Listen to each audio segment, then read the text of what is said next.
اعوذ باللہ من الشیطان الرجیم بسم اللہ الرحمن الرحیم وللہ المشرق والمغرب فأینما تولوا فثم وجہ اللہ ان اللہ واسع علیم۔ اور مشرق اور مغرب سب اللہ ہی کا ہے، تو جدھر بھی تم رخ کرو ادھر اللہ کا چہرہ ہے، بے شک اللہ بڑی وسعت والا سب کچھ جاننے والا ہے۔ السلام علیکم ورحمۃ اللہ وبرکاتہ۔ آج ہم سورہ بقرہ کی آیت نمبر 115 کریں گے۔ اس آیت کے نزول کی بہت سی وجوہات ہو سکتی ہیں جو علماء کرام نے ڈسکس کی ہیں۔ ایک تو یہ کہ مسلمان ابھی نئے نئے مدینہ ہجرت کر کے آئے تھے اور ان کے دل میں مکہ کو اور خانہ کعبہ کو چھوڑنے کا اس قدر غم تھا کہ ان میں سے اکثر غم کی وجہ سے بیمار ہو گئے تھے۔ تو اللہ تعالیٰ ان کو تسلی دے رہے ہیں کہ مشرق اور مغرب یعنی یہ پوری دنیا کائنات اللہ کی ہی ہے، تم جہاں بھی جاؤ اللہ کو پاؤ گے۔ پھر دوسری وجہ اس آیت کے نزول کی یہ بھی ہو سکتی ہے کہ اس وقت تک مسلمان مسجد اقصیٰ کی طرف رخ کر کے نماز پڑھا کرتے تھے، جو اہل کتاب یعنی یہودیوں کا بھی قبلہ تھا، اور کچھ ہی دن میں تحویل قبلہ کا حکم آنے والا تھا، مسلمانوں کا قبلہ بدلنے والا تھا۔ اس لیے اس آیت میں اس چینج کے لیے ذہنی طور پر مسلمانوں کو تیار کیا جا رہا ہے کہ تم چاہے جس بھی ڈائریکشن میں نماز پڑھو، مشرق اور مغرب سب اللہ کا ہی ہے۔ اللہ کسی ڈائریکشن، کسی جگہ، کسی سمت میں قید نہیں۔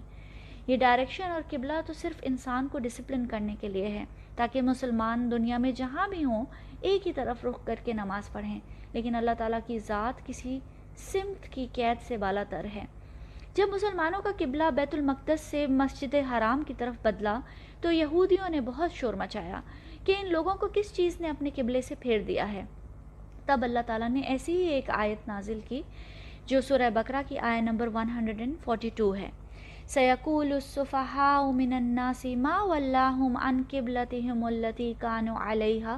ان قریب لوگوں میں سے کچھ احمق اور بے وقوف لوگ کہیں گے کہ کس چیز نے پھیر دیا انہیں اس قبلے سے جس پر یہ تھے۔ قُلْ لِلَّهِ الْمَشْرِقُ وَالْمَغْرِبُ يَهْدِي مَن يَشَاءُ إِلَىٰ صِرَاطٍ مُّسْتَقِيمٍ۔ کہہ دیجئے کہ اللہ ہی کے ہیں مشرق اور مغرب، وہ جس کو چاہتا ہے سیدھے راستے کی طرف ہدایت دے دیتا ہے۔ ابن عمر رضی اللہ عنہ کے مطابق اس آیت کے نزول کی وجہ سواری پر بیٹھ کر نفل نماز ادا کرنے کی اجازت دینا تھا۔ حدیث میں آتا ہے، عبداللہ ابن عمر رضی اللہ عنہما کہتے ہیں کہ نبی اکرم صلی اللہ علیہ وسلم مکہ سے مدینہ آتے ہوئے نفل نماز اپنی اونٹنی پر بیٹھے بیٹھے پڑھ رہے تھے، اونٹنی جدھر بھی چاہتی منہ پھیرتی۔ ابن عمر نے پھر یہ آیت پڑھی، وَلِلَّهِ الْمَشْرِقُ وَالْمَغْرِبُ، اللہ ہی کے لیے مشرق و مغرب ہیں۔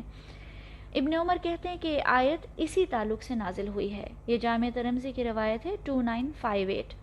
پھر جابر ابن عبداللہ سے بھی روایت ہے کہ نبی اکرم صلی اللہ علیہ وسلم اپنی سواری پر خواہ اس کا رخ کسی بھی طرف ہو نفل نماز پڑھا کرتے تھے، لیکن جب فرض نماز پڑھنا چاہتے تو سواری سے اتر جاتے اور قبلے کی طرف منہ کر کے نماز پڑھتے۔ یہ صحیح بخاری کی روایت ہے 400۔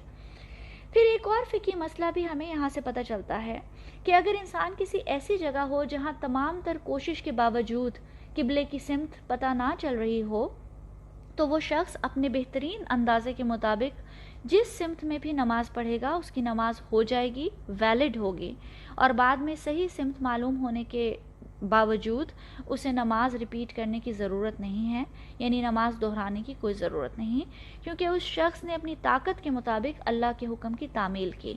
وَلِلَّهِ الْمَشْرِقُ وَالْمَغْرِبُ، اللہ ہی کے لیے ہے مغرب بھی اور مشرق بھی۔ پھر اللہ تعالیٰ فرماتے ہیں فَأَيْنَمَا تُوَلُّوا فَثَمَّ وَجْهُ اللَّهِ، تم جدھر بھی رخ کرو ادھر اللہ کا چہرہ ہے۔ قرآن اور حدیث میں بہت مقامات پہ وجہ اللہ یعنی اللہ کے چہرے کی بات آتی ہے۔ اللہ سبحانہ و تعالیٰ کا چہرہ کیا ہے، کیسا ہے، یہ ہمارے لیے جاننا ممکن نہیں، اور اللہ تعالیٰ کا چہرہ کیسا ہوگا اس بات کو زیادہ ڈسکس بھی نہیں کرنا چاہیے کیونکہ یہ قرآن کی متشابہات میں سے ہے۔ وجہ اللہ کا لفظ اللہ تعالیٰ نے قرآن میں دو طرح کے کانٹیکسٹ میں استعمال کیا ہے۔ کچھ آیات میں اللہ تعالیٰ کے چہرے کا مطلب اللہ کی ذات ہے، جیسے سورہ رحمان میں آتا ہے کل من علیہا فان، ہر چیز جو اس زمین پر ہے فنا ہو جانے والی ہے، وَيَبْقَى وَجْهُ رَبِّكَ ذُو الْجَلَالِ وَالْإِكْرَامِ، اور باقی رہے گا صرف تیرے رب کا چہرہ جو بہت بزرگی اور بہت عظمت والا ہے، یعنی رب کے چہرے سے مراد اللہ سبحانہ و تعالیٰ کی ذات ہے جو اپنی تمام خوبیوں، اوصاف، عظمت اور بزرگی کے ساتھ باقی رہنے والی ہے۔ پھر قرآن کی کچھ آیات میں اور احادیث میں اللہ کے چہرے کا مطلب اللہ کی خوشنودی اور رضا ہے، جیسے سورہ بقرہ کی ہی آیہ نمبر 272 میں آتا ہے وَمَا تُنْفِقُوا مِنْ خَيْرٍ فَلِأَنفُسِكُمْ وَمَا تُنْفِقُونَ إِلَّا ابْتِغَاءَ وَجْهِ اللَّهِ، جو بھی مال تم خرچ کرو گے وہ تمہارے لیے بہتر ہے اور تم نہیں خرچ کرو گے مگر اللہ کے چہرے کی طلب میں۔ یا پھر سورہ انعام میں آتا ہے وَلَا تَطْرُدِ الَّذِينَ يَدْعُونَ رَبَّهُمْ بِالْغَدَاةِ وَالْعَشِيِّ يُرِيدُونَ وَجْهَهُ، اور مت دھتکارو ان لوگوں کو جو صبح و شام اپنے رب کو پکارتے ہیں اور اس کے چہرے کے طالب ہیں۔ یہاں اللہ کے چہرے کی طلب کا مطلب اللہ کی خوشنودی اور رضا کی طلب ہے۔ بخاری کی ہی ایک حدیث ہے جس میں خباب رضی اللہ عنہ فرماتے ہیں حاجرنا مع رسول اللہ صلی اللہ علیہ وسلم نبتغی وجہ اللہ، کہ ہم نے رسول اللہ صلی اللہ علیہ وسلم کے ساتھ ہجرت کی تو ہمارا مقصد اللہ کے چہرے کی طلب تھا، یعنی اللہ کی رضا۔ ایک مسلمان اس دنیا میں جو عمل بھی کرتا ہے اس کا مقصد اللہ کی رضا حاصل کرنا ہوتا ہے، تاکہ جس دن اس کی اللہ سے ملاقات ہو تو اس دن اللہ کے چہرے پر اس کے لیے خوشنودی ہو، رضا ہو، محبت ہو۔ اور حدیث سے بھی ہمیں یہی پتہ چلتا ہے کہ اللہ تعالیٰ اس دن اپنا دیدار صرف ان لوگوں کو کرائیں گے جن سے اللہ تعالیٰ راضی ہوں گے، خوش ہوں گے۔ آج کی ہماری آیت میں اللہ کے چہرے کا مطلب اللہ کی ذات بھی ہے اور اللہ کی رضا بھی۔ اللہ تعالیٰ فرماتے ہیں کہ مشرق اور مغرب سب اللہ کے لیے ہے، تم جدھر کا بھی رخ کرو وہاں اللہ کا چہرہ ہے، یعنی اللہ کی ذات ہے۔ چاہے ہم مکہ میں ہوں یا مدینہ میں، پاکستان یا UK میں، اللہ سبحانہ و تعالیٰ کی ذات اپنے علم اور اپنی قدرت کے اعتبار سے ہر جگہ موجود ہے۔